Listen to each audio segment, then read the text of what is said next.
ലോക്സഭാ സ്പീക്കറായി ഓം ബിർള തിരഞ്ഞെടുക്കപ്പെട്ടു. ലോക്സഭയിൽ ശബ്ദ വോട്ടെടുപ്പോടെയാണ് ഓം ബിർള തിരഞ്ഞെടുക്കപ്പെട്ടത്. ലോക്സഭാ സ്പീക്കറായി ഓം ബിർളയെ തിരഞ്ഞെടുക്കാനുള്ള പ്രമേയം പ്രധാനമന്ത്രി നരേന്ദ്രമോദി അവതരിപ്പിച്ചു.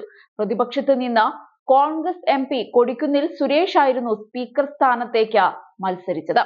3 തവണ എംപിയായ ഓം ബിർള 17ാം ലോക്സഭയിലും സ്പീക്കറായിരുന്നു.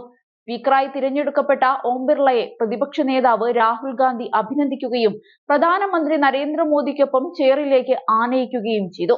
പാർലമെന്ററി കാര്യമന്ത്രി കിരൺ റിജിജുവും ഓം ബിർളയെ സ്പീക്കറുടെ കസേരയിലേക്ക് ആനയിച്ചു. സ്വാതന്ത്ര്യത്തിന് ശേഷം ലോക്സഭാ സ്പീക്കർ സ്ഥാനത്തേക്കുള്ള 3ാമത്തെ തിരഞ്ഞെടുപ്പാണിത്. 8 തവണ എംപിയായ കൊടിക്കുന്നിൽ സുരേഷിനെ മത്സരിപ്പിക്കാൻ കോൺഗ്രസ് നിർബന്ധിതരായതിനെ തുടർന്നാണ് വോട്ടെടുപ്പ് നടന്നത്. NDA സ്ഥാനാർത്ഥിക്ക് 297 എംപിമാരുടെ പിന്തുണ ലഭിച്ചപ്പോൾ പ്രതിപക്ഷത്തിന് 232 പേരുടെ പിന്തുണ ലഭിച്ചു. പൊതുവെ സമവായത്തോടെയാണ് ലോക്സഭാ സ്പീക്കറെ തിരഞ്ഞെടുക്കുന്നത്. ഇത്തവണ സർക്കാർ പ്രതിപക്ഷ പാർട്ടികളുടെ പിന്തുണ തേടിയെത്തിയിരുന്നു. പ്രതിപക്ഷ ബെഞ്ചിൽ നിന്ന് ഡെപ്യൂട്ടി സ്പീക്കറെ നിയമിച്ചാൽ NDA സ്ഥാനാർത്ഥിയെ പിന്തുണയ്ക്കുമെന്ന് കോൺഗ്രസ് അധ്യക്ഷൻ മല്ലികാർജുൻ ഖാർഗെ പ്രതികരിച്ചു. എന്നാൽ ഡെപ്യൂട്ടി സ്പീക്കർ സ്ഥാനമോ പ്രതിപക്ഷത്തിന്റെ അവകാശവാദമോ തങ്ങൾ ഇപ്പോൾ പരിഗണിക്കുന്നില്ലെന്നായിരുന്നു സർക്കാർ മറുപടി. ഞങ്ങൾ സ്പീക്കറെ പിന്തുണയ്ക്കാൻ അവരോട് അഭ്യർത്ഥിച്ചു. അവർ പിന്തുണയ്ക്കുമെന്ന് പറഞ്ഞു. പക്ഷേ അവർക്ക് ഡെപ്യൂട്ടി സ്പീക്കർ സ്ഥാനം വേണം. 2 സ്ഥാനങ്ങളിലേക്കും തിരഞ്ഞെടുപ്പ് പ്രക്രിയ വ്യത്യസ്തമാണ്. അതിനാൽ രണ്ടും യോജിപ്പിക്കുന്നത് ശരിയല്ല എന്നാണ് പാർലമെന്ററി കാര്യമന്ത്രി കിരൺ റിജിജു പറഞ്ഞത്.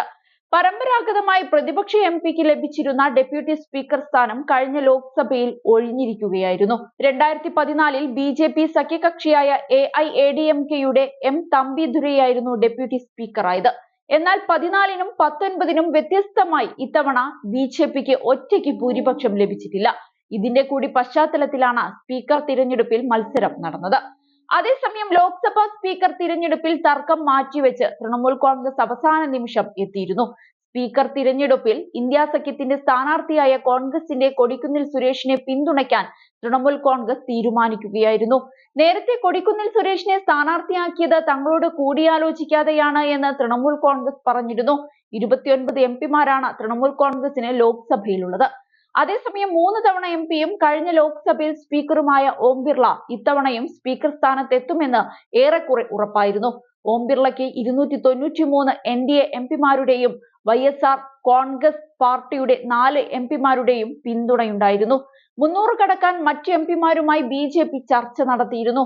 മറുവശത്ത് കൊടിക്കുന്നിൽ സുരേഷിന് 227 പേരുടെ പിന്തുണയാണുള്ളത്. സത്യപ്രതിജ്ഞ ചെയ്യാത്ത 7 എംപിമാരിൽ 5ഉം പ്രതിപക്ഷത്തുള്ളവരായിരുന്നു.